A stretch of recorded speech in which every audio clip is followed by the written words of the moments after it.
welcome everybody, and I think to have a packed room here talking about what I believe is going to be New Zealand's premier speedway, if it isn't already. It certainly will be after we've shown you tonight's information around what we're going to do with the track. Look, Speedway is one of our largest activities at CET Arena. The Teams Champs alone contribute over $5.2 million to our local economy, and in total Speedway is around $25 million across the season. But we've been working with Bruce and Paki and the Speedway committee to really try and get some external funding in this as well. Palmerston City Council's investing upwards of $25 million into upgrading arena. The Speedway pits, the entrance plaza and the embankment will cost $16.9 million. And to date we've applied for $1.4 million of external funds, but we will need some more. And as I said to you before, it will result in this being one of the best speedway facilities in not only New Zealand, but I think probably the Southern Hemisphere. As Grant said, been around Speedway since I was one, with Dad racing, and Mum back in the day as well. She was pretty handy. I remember coming to Palmerston North.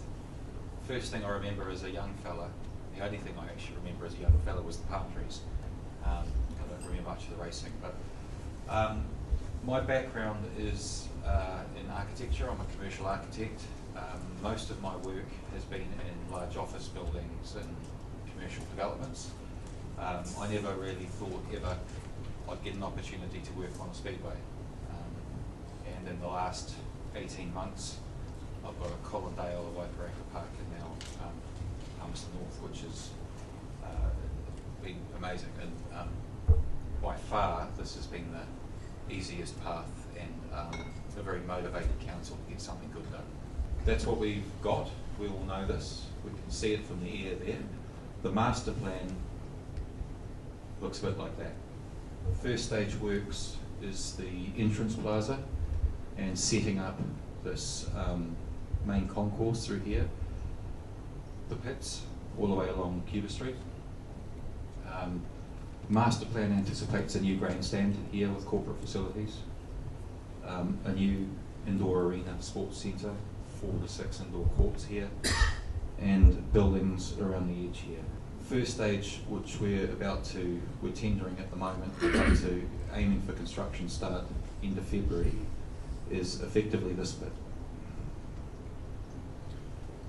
And with that, underneath the grandstand will be a new embankment facility which has got a much bigger set of toilets that feeds the pits, it feeds the grandstands, it feeds the public, will go under there.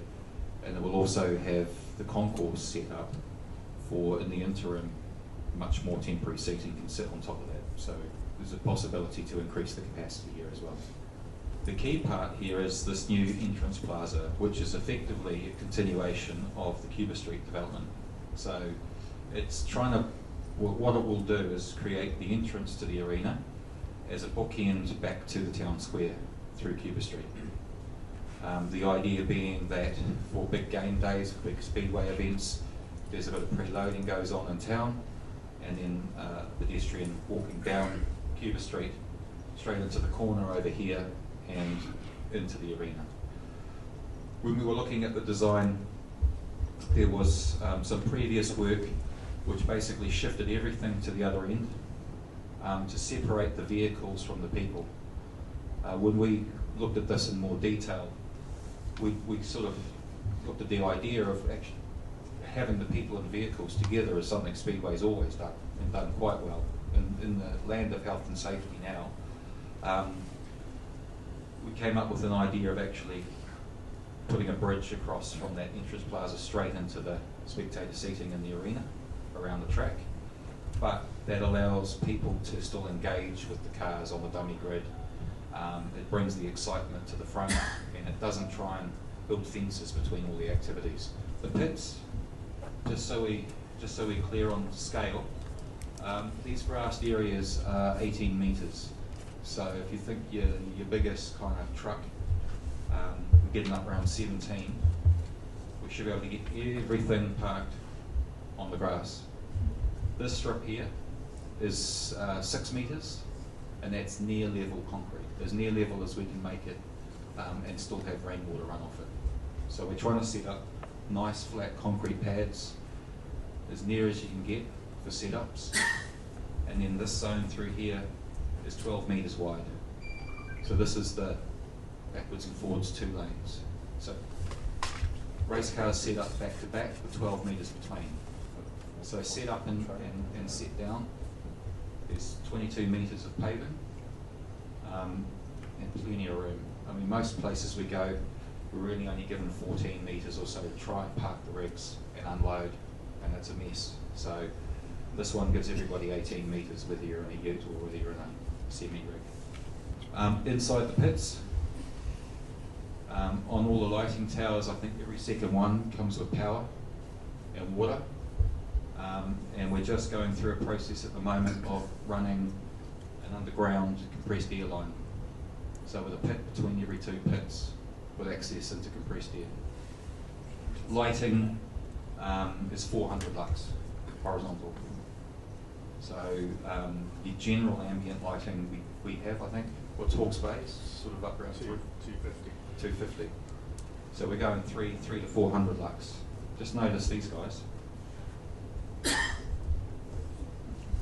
Count them up, there should be the same amount as over there, so all the palm trees are being relocated and saved. So that's kind of a link back to the heritage of this place.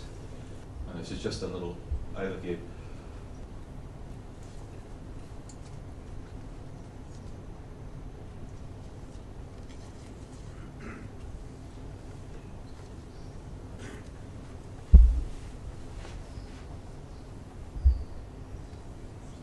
Has anyone got any questions?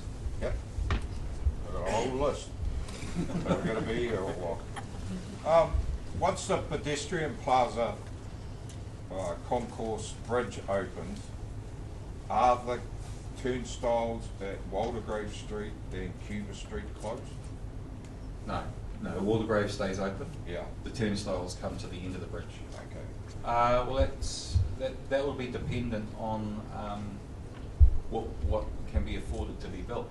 I mean, if you look at how much space you've got there, you could put 25,000 seater up, but if you don't have the demand for that, then it's a waste of money. So we're working on several different concepts at the moment, and it's very early days on the concept for that seating, but we're looking at probably another 3,000 to 5,000 in that location, which would bring the overall capacity up without temporary seating closer to 15 to 18 overall. But I think historically, if you look back at what the attendances are, even on a Super Rugby game, they're not getting close to that. It's probably Speedway that's doing the big numbers. There's access down off the back of the concourse to the toilets, and they're at controlled points to come into the pits through a landscaped pathway, so they're not wandering in willy-nilly.